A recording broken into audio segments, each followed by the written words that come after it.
حضور پاک صلی اللہ علیہ وسلم کے بعد ایک صحابی تشریف لاتے ہیں، وہ مانتے ہیں یا رسول اللہ مجھ سے گناہ ہو گیا ہے، میں اس کی تلافی چاہتا ہوں، کیسے ہوگی؟ تو کیا کروں؟ میں توبہ کرو، تیری ماں زندہ ہے؟ میں ماں تو زندہ نہیں ہے، یعنی خالہ زندہ ہے؟ میں ہاں خالہ زندہ ہے۔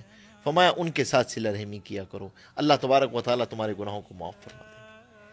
اللہ نے روزی کی برکت کو اس سے جوڑا ہوا ہے، عمر کی برکت کو اس سے جوڑا ہوا ہے۔ عمر میں برکت چاہتے ہو، صلہ رحمی کرو۔ فرمایا کہ مال کے اندر برکت چاہتے ہو تو رشتہ داروں پہ خرچ کیا کرو، کیونکہ تمہیں نہیں پتا تمہیں جو روزی دی جاتی ہے وہ ان کمزور اور ضعیفوں کی وجہ سے دی جاتی ہے جو تمہارے زیر کفالت ہیں، تمہاری سکلز پہ نہیں مل رہی ہوتی کہ جی بڑی میری سکلز تھیں، مجھے اس لیے انکریمنٹ مل گیا، مجھے اس لیے بونس مل گیا، اب میں نے یہ کر لیا کاروبار۔ نہیں نہیں نہیں نہیں، کائنات کا رزاق کا روزی دینے کا نظام بالکل الگ ہے۔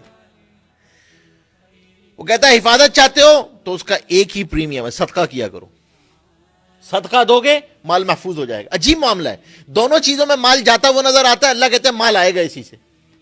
صدقے میں بھی مال جاتا ہوا نظر آ رہا ہے، رشتہ داروں پہ خرچ کر رہے ہیں مال جاتا ہوا، اللہ کہہ رہے ہیں برکت چاہتے ہو رشتہ داروں پہ خرچ کرو، برکت چاہتے ہو رشتہ داروں پہ خرچ کرو، عمر میں برکت چاہتے ہو صلہ رحمی کرو، مصیبت سے بچنا چاہتے ہو صلہ رحمی کرو، بری موت سے بچنا چاہتے ہو صلہ رحمی کرو۔ کیوں؟ کیونکہ اور اسی طرح گناہ کے اعتبار سے بھی اتنا ہی سخت ہے۔ ہمارے دو گناہ حدیث میں آتا ہے ایسے ہیں،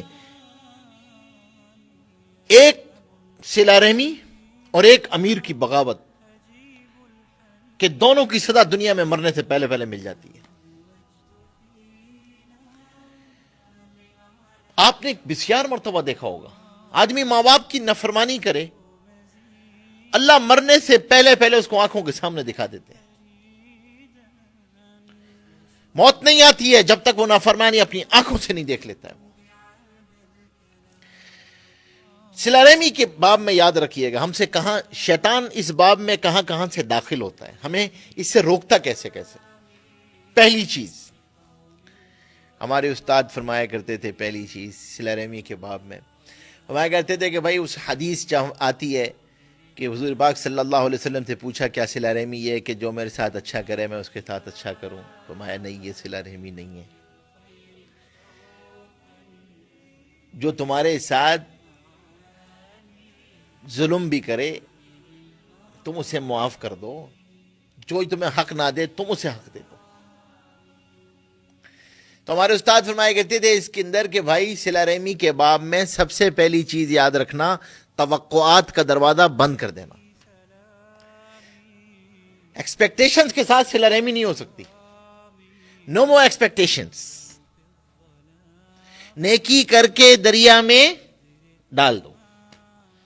اور پھر خود ہی فرماتے تھے کہ ہمارا مزاج تو یہ کہ جب تک نیکی کر کے ریڈیو میں نشر نہ کر دیں چین تھوڑی آتا ہے۔ 50 آدمیوں کو ایس ایم ایس کریں گے، ارے گفٹ میں آپ کو گفٹ مل گیا، آپ کم از کم ایس ایم ایس ہی کر دیتے یار، بتا دیتے آپ کو گفٹ مل گیا۔ انہوں نے ہمیں بلایا تھا، ہم نے انہیں کتنی مرتبہ بلایا، وہ کبھی آئے ہمارے، ہم کیوں چلے جائیں؟ وہاں نہیں، توقعات کا دروازہ بند کر دو، نو مور ایکسپیکٹیشنز، پہلی چیز۔ دوسری اس باب کے اندر جو سب سے اہم چیز ہے، ہم اس بات کا خیال رکھیں کہ لوگوں کے عیبوں کو تلاش نہ کریں، لوگوں کے عیبوں کو تلاش نہ کریں، اور عیب سے بھی پہلے اس باب میں جو شیطان داخل ہوتا ہے یاد رکھیے گا، اللہ اکبر، کیونکہ یہ جس دن اس کی ایک اینٹ ہلتی ہے اس صلہ رحمی کی دیوار کی، یہ معاشرے کی وہ اینٹ ہے جو سرکتی ہے نا تو پورا معاشرہ سرکتا ہے۔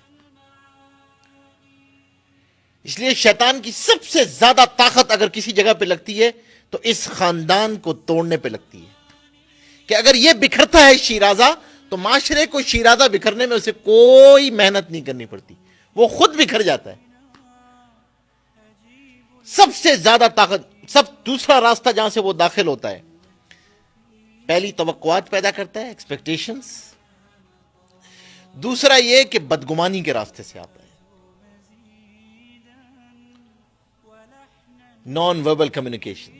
اس لیے اللہ اکبر، ہمارے استاد تھے وہ فرمایا کرتے تھے کہ بھائی صلہ رحمی کے باب میں اظہار محبت شرط ہے. یہاں چیزیں خاموشی سے نہیں ہوتی ہیں. صلہ رحمی کے باب میں ورنہ شیطان داخل ہو جاتا ہے. آپ خود سوچیں، حضور پاک صلی اللہ علیہ وسلم تشریف لا رہے ہیں، اما جان ساتھ ہیں، ایک صحابی سامنے سے آتے ہیں اور حضور پاک ہم دور سے فرماتے ہیں تمہاری ماں میرے ساتھ ہے. یا رسول اللہ، ہم آپ کے بارے میں غلط سوچ بھی نہیں سکتے. ماں نہیں، شیطان انسان کے جسم میں ایسے چلتا ہے جیسے خون گردش کرتا ہے. اگر نبی کے بارے میں کوئی خیال آ جاتا تمہارا تو ایمان ضائع ہو جاتا.